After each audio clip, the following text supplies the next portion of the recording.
دنیا بھر سے لاکھوں دیکھنے اور سننے والوں کو ملک اسلان امان کا سلام۔ آج کی ڈیولپمنٹس نہایت اہم ہے اور ملک پاکستان کے اندر میں دیکھ رہا ہوں اور میں اس چیز کا شاہد ہوں۔ میں ہر چیز کو اپنی آنکھوں سے دیکھ رہا ہوں، آبزرو کر رہا ہوں، آنے والی نسلوں تک یہ چیزیں محفوظ ہوں گی کہ کیسے اس ملک پاکستان کے اندر کس کس وقت پر لوگ کیسے کیسے رنگ بدلتے ہیں۔ میں بات کروں گا پرویز الہی صاحب کی۔ پرویز الہی صاحب کے ساتھ کیا معاملات طے پائے ہیں، پی ڈی ایم کی جماعتوں نے جن سے معاملات کی ان کا کیا رزلٹ سامنے آیا ہے۔ اس کے ساتھ ساتھ نواز شریف صاحب کا جو اپینین ہے کہ وہ پرویز الہی صاحب کو سی ایم پنجاب بنائیں گے نہیں بنائیں گے۔ رانا ثناءاللہ صاحب جو کل تک کہہ رہے تھے آئیں الیکشن کروا لیں، آج وہ کہہ رہے ہیں بیٹھیں ٹیبل پر بات کر لیں۔ اس کے ساتھ ساتھ مولانا فضل الرحمان دی گریٹ، مولانا فضل الرحمان جو زکوٰۃ کی چیزیں تھیں جو سیلاب زدگان کے لیے آئی تھیں اور اپنے جلسوں کے اندر استعمال کر رہے ہیں، بے دریغ استعمال کر رہے ہیں زکوٰۃ کے کیمپوں کو دریوں کی جگہ پر، تو یہ ایک بڑی افسوسناک بات ہے اور انشاءاللہ قیامت والے دن اس کا جواب ہمیں سے ہر ایک کو دینا ہے۔ اور اگر میں بات کروں ڈیلی میل کی، ڈیلی میل سے شہباز شریف صاحب نے کیسے جان چھڑائی، وہ کیسے سرخ روح ہوئے، میں یہ بھی ڈسکس کروں گا اس ویڈیو کے اندر۔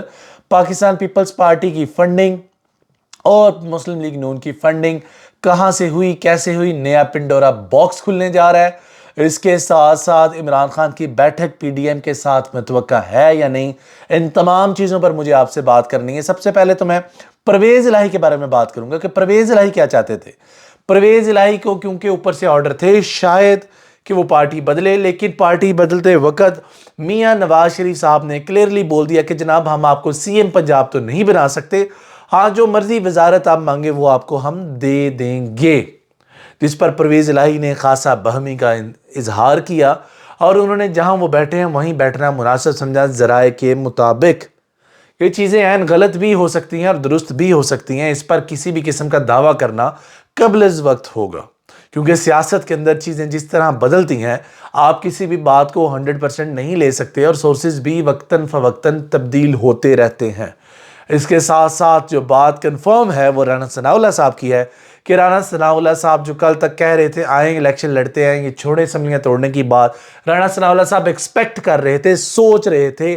تاثر یہ رکھتے تھے کہ شاید پرویز الہی صاحب ان کے ساتھ مل جائیں اور شاید ہم عمران خان صاحب کے ساتھ ایک دفعہ پھر ہاتھ کرنے میں کامیاب ہو جائیں، لیکن اب وہاں سے کیونکہ ان کی دال نہیں گلی تو اب یہ ٹیبل ٹاک چاہتے ہیں۔ خیر دیکھتے ہیں آنے والے دنوں میں کیا ہوگا۔ باقی مولانا فضل الرحمان صاحب، مولانا فضل الرحمان دی گریٹ، مولانا فضل الرحمان کا بلوچستان میں ایک جلسہ ہوا، جلسے کے اندر انہیں کچھ دریاں درکار تھیں، ان دریوں کی جگہ پر زکوٰۃ جو سیلاب زدگان ہیں ان کے لیے جو یونائٹڈ نیشنز کی طرف سے ایڈ آئی، اس ایڈ کا بے دریغ استعمال کرتے ہوئے دکھائی دیے اور اس ایڈ کے کیمپ دریوں کی جگہ پر بچھائے گئے جہاں سیلاب زدگان کو اس کی اشد ضرورت ہے، سخت ضرورت ہے۔ اس دسمبر کی ٹھنڈ کے اندر وہاں ان کو میسر نہیں، وہ ننگے آسمان تلے سونے پر مجبور ہیں، ان کے پاس اوڑھنا بچھونا کچھ نہیں، اور یہاں پر ایک جلسہ ایک سیاسی پاور شو کے لیے انہیں یہ جو سیلاب زدگان کی مدد کے لیے جو یونائٹڈ نیشن سے کیمپس آئے تھے وہ استعمال کرتے ہوئے کلیئرلی دیکھا جا سکتا ہے۔ اس کے ساتھ ساتھ پنڈورا باکس سے پہلے میں ڈیلی میل کی بات کروں گا۔ ڈیلی میل نے جو معافی مانگی وہ کیا معافی تھی؟ وہ مشروط معافی تھی، وہ ایک نقطے پر مانگی، باقی ان کا کیس وہیں پر ہے، اور انہوں نے بولا کہ شہباز شریف نے out of the court settlement کی ہے ان کے ساتھ۔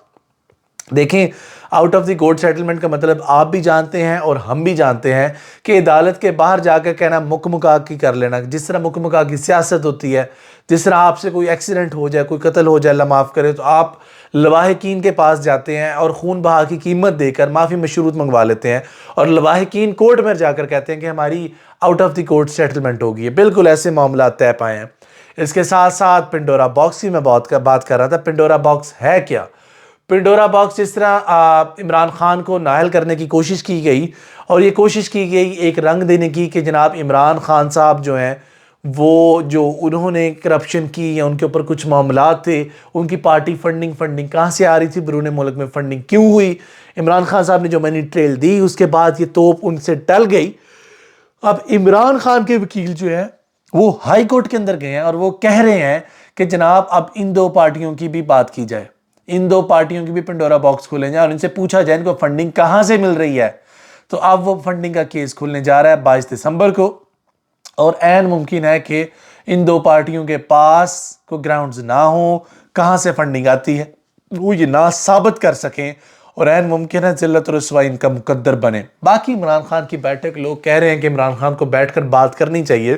تو میرے حساب سے عمران خان کو کس منہ سے بیٹھ کر بات کرنی چاہیے؟ جن لوگوں نے اس کی چلتی حکومت کو گھر بھیجا ان لوگوں کے ساتھ بیٹھے گا، جن لوگوں نے اس ملک پاکستان میں کرپشن کے بازار گرم کیے ان لوگوں کے ساتھ بیٹھے گا، یا جن لوگوں نے اس ملک پاکستان میں غریب کا مال اور حق کھایا ان لوگوں کے ساتھ بیٹھے گا، تو پھر تو خان اپنی سیاست کو دفن کر دے گا، اور یقیناً خان صاحب کو ایسا نہیں کرنا چاہیے۔ یہ تھی آج کی تمام دن کی ڈیولپمنٹس۔ باقی لائیو سیشن میں آپ سے جلد دوں گا، اس میں آپ سے کچھ اور باتیں ڈسکس کروں گا، جو فردر ڈسکشنز اس ولاگ میں نہیں کر پا رہا وہ بھی میں آپ سے ڈسکس کروں گا۔ ابھی کے لیے مجھے آپ اجازت دیں، فی امان اللہ، خوش رہیں، آباد رہیں، اللہ حافظ۔